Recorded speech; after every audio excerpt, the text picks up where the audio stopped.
Welcome to the World Register Report. The World Register is an independent news source providing truthful, unbiased, and timely reporting of people, places, and events. Commentaries are also provided on selected stories from time to time. As reported by the Associated Press today, free speech is no longer welcome or protected at many U.S. colleges. Threatening violence, protesters prevented commentator and writer Ann Coulter from speaking at the University of Berkeley in April. This past Wednesday at Bethune-Cookman University in Florida, U.S. Education Secretary Betsy DeVos was shouted at, booed, and had backs turned to her by students that felt she did not understand the importance of historically black schools. The Foundation for Individual Rights in Education, a group that monitors free speech on campuses, said nearly 30 speeches have been prevented by protesters since the beginning of 2016. Students feel that free speech is not a protection, but rather a political weapon.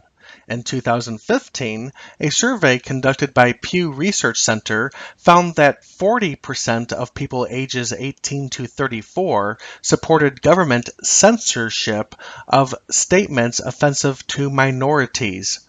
Only 24% of people ages 51 to 69 agreed.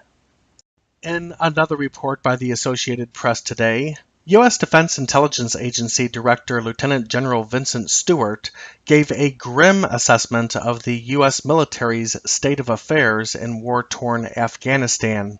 The Marine Corps general stated, quote, "Left unchecked, that stalemate will deteriorate in the favor of the belligerents, so we have to do something very different than what we have been doing in the past," unquote. According to the report, the U.S. has about 8,400 troops in Afghanistan. General John Nicholson, commander of U.S. forces in Afghanistan, said he needs about 3,000 more troops.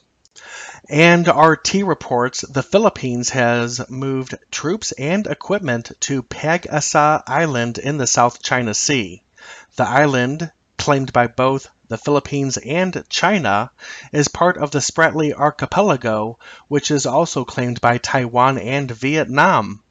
The Philippines will lengthen an existing airstrip, install solar power, construct a desalination plant, refurbish military housing, and build sites for marine research and tourists. According to the report, 1.6 billion pesos, which is about 32 million US dollars, has been set aside for construction on the island.